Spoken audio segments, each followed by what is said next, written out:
Fire Emblem has a lot of characters, from horse-riding cavaliers to long-range archers, from characters that work to better themselves to characters that are as bland as a blank piece of paper. There's no shortage of variety in these games. I've seen plenty of great characters during the 2 decades Fire Emblem has been available in America, and like most fans of Fire Emblem, I have a set of favorites that I enjoy. While Lord/main characters are definitely the ones we get to know the most, I won't be including them on this list as they would fill it up almost exclusively. And while there are some boss characters that stand out, I'm keeping this list to only the central playable units. I also haven't played every game in the series yet, so maybe I'll revisit this list at a later date. But for now, enjoy. Starting off at number 10, I have Urk from Fire Emblem Blazing Blade. Urk is a student mage studying under Etruria's Mage General Pent, and is also employed by other nations to protect or escort a certain person. We first meet Urk in Chapter 5 of Lynn's Tale, where Urk is employed to escort the priestess Sarah from Bern back to Ostia. In normal mode, Urk and Sarah's recruitment is mandatory, while in hard mode, you have more control over what you want to do with them. Once recruited, Urk and Sarah join Lynn's team for the remainder of her adventure. Almost immediately after dropping Sarah off in Ostia, Urk leads on another quest, to help a noblewoman named Priscilla on her search for her lost brother Raymond. A year later, Priscilla gets captured by troops in Laos, and Urk joins up with Eliwood and Hector in Chapter 14 in an effort to rescue her, able to be recruited by either Sarah or Priscilla. Once recruited, Urk remains as a deployable unit throughout the rest of the game. The man's only 14 years old and he's had 2 more jobs than I ever did. Urk's character is one of self-growth, but he also overworks himself. He tends to keep to himself and only focus on his task at hand, be it his studies or his employments, to the point where he will ignore pretty much anything else. When he was younger, this included forgetting to eat or sleep at times. Even while he is bothered by Sarah's more egotistical and loud personality, he remains focused on his duty and works with her again during Eliwood's tale because he believes it would benefit his goals and improve their chances over fighting the enemy. He overexerts himself during battles too, using more magic than he expected at times. He believes he will never be as good as Lord Pent, and is uncertain of how to act when others try to help him. As a unit, Urk is overall pretty useful. In Lynn's story, Urk is the only anima magic user, and has good statistics all around so long as he is trained properly. He is fast enough to avoid being doubled by most enemies, and once he promotes into a sage, Urk becomes more durable and can move further. His promotion also grants him the ability to use stabs, allowing him to heal others when he's not on the front lines. However, Urk has difficulty doubling enemy units himself. His growth rates are pretty low, and his starting Thunder Tome and Eliwood story actually weighs him down as a mage. But overall, Urk can actually become a powerful unit if trained properly. Personally, I really like Urk's character. His focus on self-growth and tendencies to overwork himself are relatable, and he strives to work through his weaknesses to become stronger. And while he may come off as antisocial at times, he nonetheless does care for those around him, even when they annoy him to no end. While playing through Blazing Blade, I usually had Urk deployed on my team, working together with armored units like Oswin to attack from afar. His endings are even on the happier side, finding himself with a happy marriage to either Sarah, Priscilla, or Nino, or even being offered to succeed Pent in his own solo ending. At number 9, I have Cordelia from Fire Emblem Awakening, who is a Pegasus Knight employed by House Elise. During Chapter 7, Chrom and his troops are escorting his sister Emryn to another palace for her protection when Pelagian bandits ambush them. Cordelia's troop was stationed on the rear border, and they were also ambushed, with everyone except Cordelia falling in battle. She is told to flee and alert Chrom of the ambush, joining the fight from turn 3. Once the battle here is over, Cordelia reveals Gangrel's army is approaching, and that she was the only member of her Pegasus sisters to survive. Cordelia fills a similar role to Catria from Fire Emblem Shadow Dragon. Both are Pegasus Knights in service to the main lord at some point in the story, and both have a romantic interest in said lord, in Cordelia's case being Chrom. Once she joins the roster, she can build a relationship with most male characters in the game, except Chrom. Upon reaching an S support rank with someone, she eventually gives birth to a daughter named Severa, who can be recruited as a warrior from the future. As a unit, Cordelia is a pretty standard Pegasus Knight. Compared to fellow Pegasus Knight Sumia, she starts as a higher level due to joining later than Sumia, but her base stats aren't much higher than Sumia's. By the time Cordelia joins, Sumia would be able to surpass her with the right training. Cordelia's and Sumia's growth rates are pretty mixed, with Cordelia having a higher rate to improve health, strength, and defense, but Sumia overall has better growth. However, Cordelia has access to Mercenary and Dark Mage class trees, which gives her skills and growth Sumia cannot get, allowing her to be a more diverse character. Cordelia focuses on improving herself almost all the time, believing herself to never be good enough at anything. Anytime someone else does something, say, for example, Kalam's natural ability to be ignored by everyone, Cordelia will work with or challenge them to improve her own skills in that field. While it's commendable to want to improve herself, she also neglects basic training at times and can never really see how far she's come with her own talents until someone actually points it out to her. She is also constantly dealing with survival's guilt, though her time with her friends and the rest of Crom's growing army certainly helps with her trauma. By the time Severa enters the picture, Cordelia is focused on trying to be a good mother, which Severa scoffs at frequently because she believed that Cordelia from her time never cared or was constantly overshadowing her. Cordelia's constant strive to self-improvement and mending the relationship with her daughter makes her one of my favorite characters.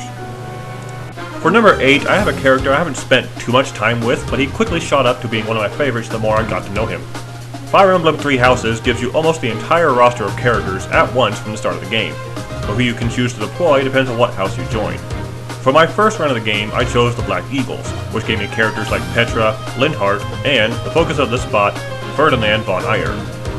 Ferdinand is the eldest son of Duke Eyre and the Edrestian Empire. His father was stripped of power and became a puppet to those of higher ruling, which is something Ferdinand actively tried to avoid. He wanted to be seen as a proper example of nobility, and focused on supporting the commoners rather than doing whatever orders higher authorities tell him to do. He, along with childhood friends Dorothea and Bernadetta, joined the Garak Mach Monastery's Black Eagles in an effort to improve his studies and fighting abilities. If you do not choose to lead the Black Eagles, you can still recruit Ferdinand into your house if you have enough skills in dexterity and heavy armor.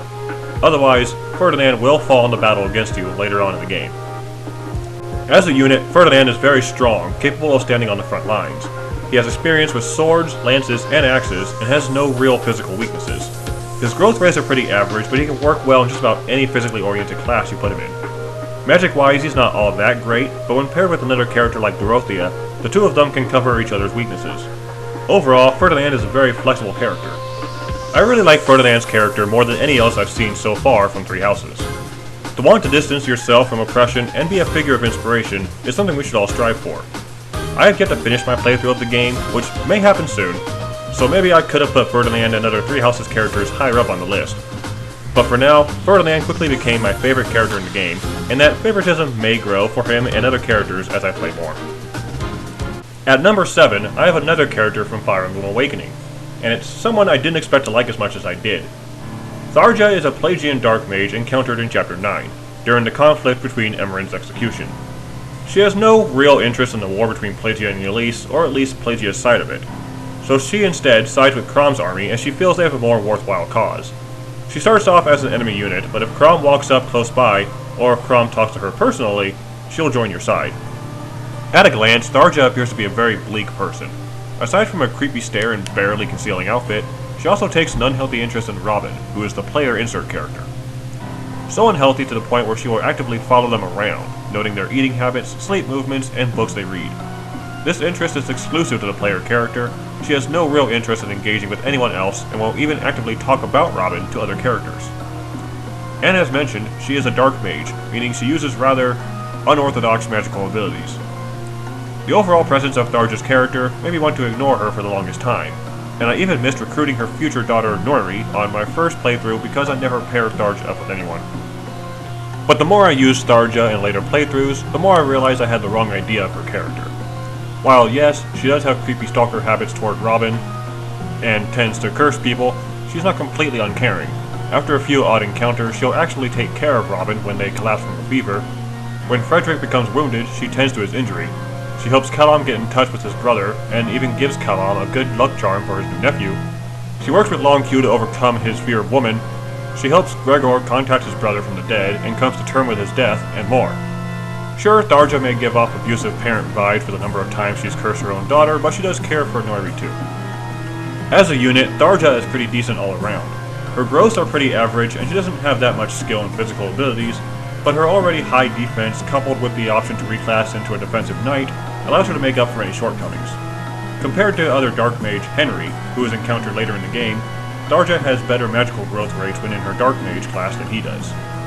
The combination of Hex and Anathema skills also makes it difficult for enemies around her to dodge incoming attacks, and by getting Pavis and Luna skills from the classes in the Night Tree, Tharja has an unusual mix of magically offensive and physically defensive capabilities. Tharja is a character I didn't think I would like very much, but she became one of my favorites in Awakening. While I'm not too fond of her outfit compared to earlier iterations of the Dark Mage class, I think this is a good example of a good bad character. A character with a streak of bad habits and abilities, but those same habits and abilities can be used for good purposes. Her understanding that her own nation of Plegia is not on the right side of the war also adds to her personality, as it shows she is not just here for the killing and fun with curses like Henry is. She isn't just blindly following her nation's leader simply because it's her nation, but is capable of seeing the bigger picture and is actually interested in doing things right. I think. Number 6 is Garrick from Fire Emblem: The Sacred Stones. I really like the overall Sacred Stones cast, but when reviewing everything, Garrick was the only one to make this list. After the twins, Erica and Ephraim, split up, he first appears in Chapter 10 of Erica's route or Chapter 13 of Ephraim's route. Garrick leads his whole troop of mercenaries, mainly operating out of the desert nation Johanna. Garrick's mercenaries consist of 2 other members, Marissa and Tethys, both of whom harbor romantic feelings toward their leader. Garrick is quite the player, isn't he? Garrick's backstory is mostly filled with tragedy and reality checks. He initially became a mercenary because a friend of his became one. After that friend was killed, Garrick fights on both to honor the memory of his late friend and to protect his new friends. Garrick had great confidence in his skills, so much so that he challenges opponents far stronger than him, one of these being a knight he thought he could take on. The knight easily defeated Garrick and left a scar across his face as a reminder. This failure resulted in Garrick realizing where his abilities truly lie, and he has since shown restraint when challenging stronger enemies or worked with others to take down a stronger opponent. He is viewed as a leader not so much for his fighting abilities, but due to his kindness toward others. When Erica meets up with him, Garrick's mercenaries hired by Prince Inez are invading a bandit force, and need to be talked to in order to be recruited. In Ephraim's route, Garrick says he was sent by Inez to protect Ephraim during the battle, and is recruited immediately upon showing up. In both cases, he and his group remain partnered with the heroes throughout the rest of the game. As a unit, his stats are the same between both routes. He has good stats all around, aside from his magical resistance, though his growth rates are a little low. He also comes with a hero crest, which is an item used to promote mercenary units at level 10. Guess who just so happens to join your group as a level 10 mercenary? Garrick is able to promote to either a hero or a ranger, which gives him access to axes or bows respectively as an additional weapon group. This early promotion option gives Garrick an advantage over other base units, as he is given an immediate opportunity to get even stronger. Garrick has come face to face with death on several occasions, yet remains as opportunistic and friendly as ever. He's not just physically strong, but mentally as well. Alongside just being a strong unit all around, these aspects of Garrick are something I really like seeing in a character. Despite adversity, he still lives on, so he continues to support others in whatever way he can. Number 5 is a character notable in the Fire Emblem community for one reason. What's happened to Dorcas? I put poison in his mouth. Dorcas is another character from Fire Emblem Blazing Blade, first appearing in Chapter 4 of Lynn's story. When Lynn's troop finds a fortress to rest in for the night, they find a woman there by the name of Natalie, who is looking for her husband Dorcas. Dorcas himself soon appears, working under the opposing bandits as a mercenary. When Lynn tells him that his wife is here, Dorcas defects and allies with Lynn, remaining with her for the rest of the story. Dorcas appears again in the first chapter of Eliwood's story, Chapter 11, where he shows up on turn 2 alongside with his fighter partner, Bartre. In Hector's story, Dorcas along with the rest of Eliwood's group appear in Chapter 12. He is recruited automatically and remains a part of the team for as long as he remains alive. Dorcas' character mostly revolves around caring for his wife, but he also has a quiet and calm demeanor that allows him to focus on even the tough situations. He works as a mercenary to gather enough funds for Natalie's medication, which he'll successfully do should he make it through the end of the game. However, he won't take on challenges purely for the sake of fighting, nor will he accept positions of glory or authority. He is simply a hardworking man trying to make a living for him and his wife. As a unit, however, Dorcas falls behind most others. He has great strength and health, as well as growth rates for those, but everything else is pretty bad, especially his speed. He might seem pretty good at first, but other units will easily surpass him. Dorcas will have trouble hitting most of his opponents, and even if he does, he usually won't be able to follow up with a second attack. His partner, Bartre, is in a similar boat. I personally use Dorcas a lot in my playthroughs, but he does take a while to build up properly. Despite the memes, Dorcas is a valiant character. His priority focus on his family is commendable, and his ability to stay focused in tough situations takes a lot of mental fortitude. While he may not be that great of a unit, he is one of the more honorable characters in the series to me. Returning to Fire Emblem Awakening for character number 4, I have Frederick. Frederick is Chrome's right-hand knight, and he is devoted to Ylise's well-being and protection. Frederick joins in the prologue chapter, so almost immediately after you start the game. He presents himself as an additional voice for Chrom, initially addressing concern that the player character Robin is a spy when Chrom tries to help them.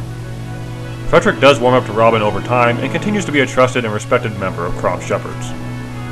Despite the imposing figure and authority Frederick has, he is still friendly to most and wishes nothing more than to see everybody at their best. His training may be pretty tough and strict, so much so that characters like Tharja have a difficult time keeping up, but he's aware of the greater situation and needs everyone at their best to protect Chrom and the rest of the group.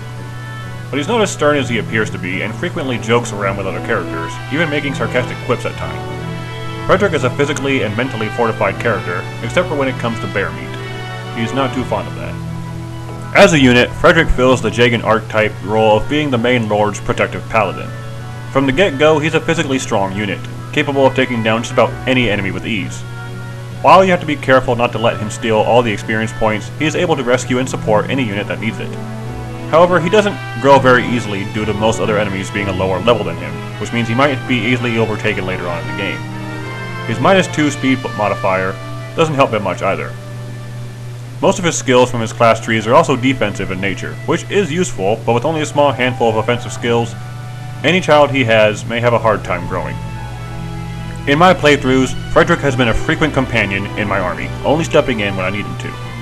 I built him up as much as I could, and he became an absolute powerhouse of a unit. I had him marry Cordelia, which gave Severa an interesting set of skills to work with. I also just really like his dedication to Chrom, not only as his trusted advisor, but also as his friend. The two may bonk heads sometimes, but they trust each other wholeheartedly. And even though he may not be as great of a father unit, I think he still makes a great father, as he cares for his kid and wants to see them improve. Frederick is a great right-hand man, but there's another Jagan character I liked just a little more. At number 3 is Titania from Fire Emblem Path of Radiance and Radiant Dawn. What Frederick is to Chrom, Titania is to Ike. Titania fills the Guardian Paladin role for this game and has similar statistics. After a short paralogue, Titania joins Ike along with a few other members of the Grell Mercenaries in Chapter 1. She was initially part of the Crimean Royal Knights, but steps down to join Grell as his team's co-leader. Titania is seen as a mother to the Grell Mercenaries, and often accompanies Grell on his missions. Once Ike starts fighting, she accompanies him to help him train. After Grell's death, she offers her full support to Ike as the group's new commander.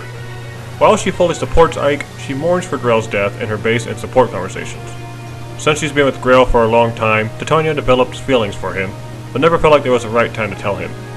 Ike even notices this and says it outright, but still appreciates Titania for who she is and what she has done. Even though she never admitted or made things official, Ike and his sister Mist still look up to Titania and view her with respect. As a unit, Titania has similar strengths as Frederick. She starts off as a strong unit that can easily clear the early chapters, but won't gain much experience aside from defeating bosses. She has good stats and grows, and even starts off with a counter skill that returns damage dealt to her. Unfortunately, due to how Path of Radiance's skills work, it doesn't activate as often with Titania's skill attribute level.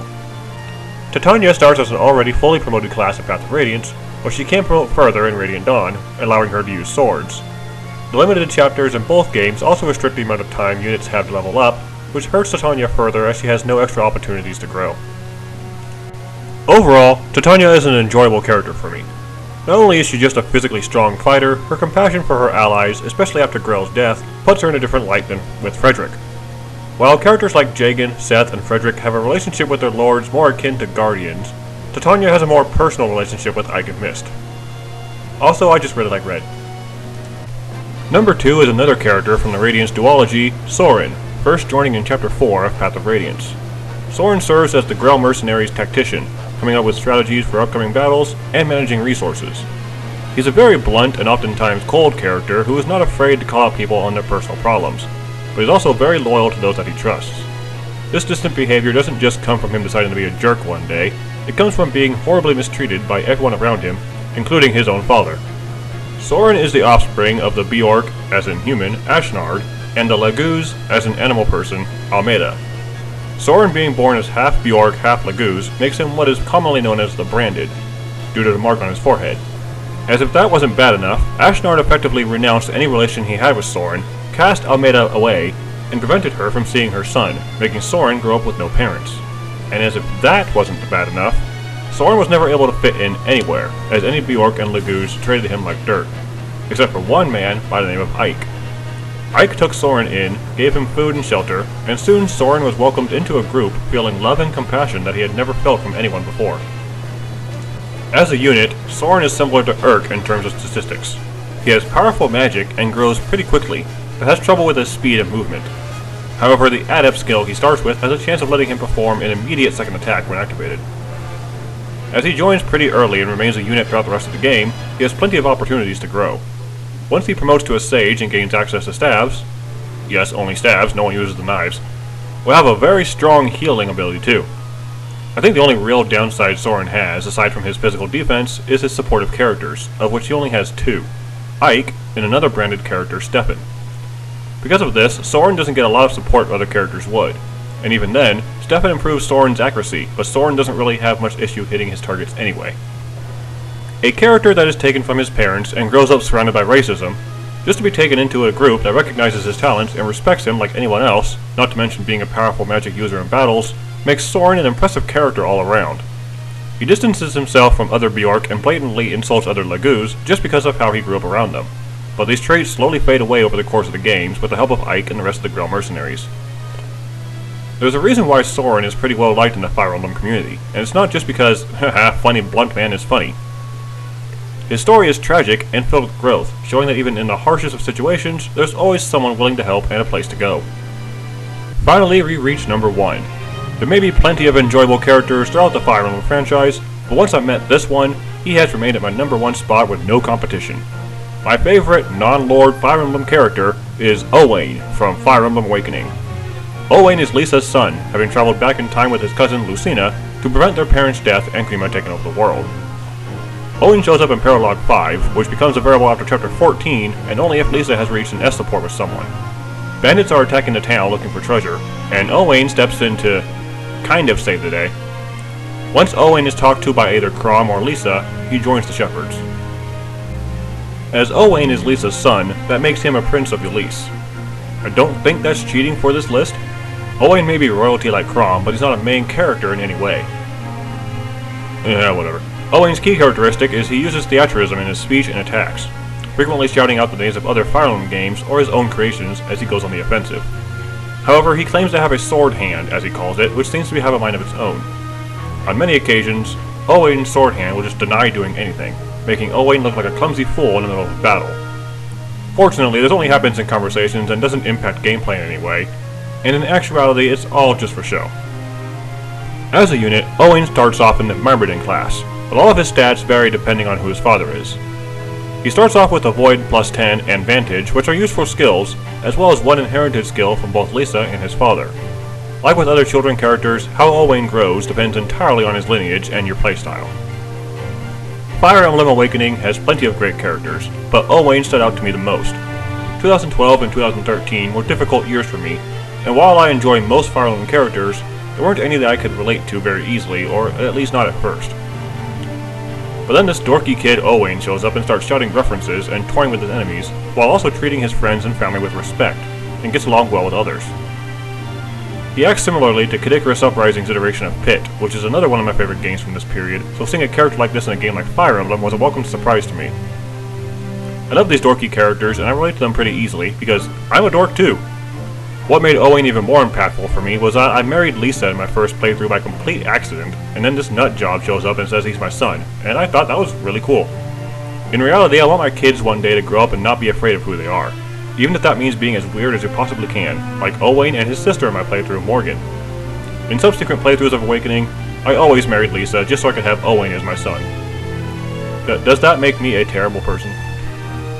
Fire Emblem has so many characters, and I can relate to most of them nowadays. While some can miss the mark and aren't handled as well as others, those characters can just make the better ones shine brighter. Even though I limited myself to just my top 10 favorites, there are plenty of other characters I liked as well. Other contenders for this list were Florina from Blazing Blade, Kaze from Fates, Joshua from Sacred Stones, and many more. Again, I haven't played every Fire Emblem game, so I'm definitely missing out on a large portion of the hundreds of characters in the series. So even if I haven't covered your favorite character, it doesn't mean they're bad or unnoteworthy. Unless it's Shinon. Shinon. Hello everyone, thank you so much for watching my video. I really appreciate it. Fire Emblem has been one of my favorite franchises for for the past 2 decades, it's been out in America. Ever since I started playing Blazing Sword, and I've had a lot of good times with these characters. And I hope I covered some of your favorites. Comment down below what your favorite Fire Emblem character is, Lord or otherwise. See how we compare. Yeah, thank you so much for watching the video. I'm still going. I got some other ideas coming out. My next video that comes out will be based on Super Mario Brothers. I excluded Lords from this video because it was going to fill it up almost exclusively, as I said at the start. But I might do another video later on for the Lords themselves. I don't know. I don't know if that'd be worth it or not. But I will come back to this at some point after I play more of the Fire Emblem titles. I don't know how long that'll be. Maybe a few years on the road because there's a lot of titles to play. Until next time, my name is Alex. I'll see you around. Tucker just hit the phone.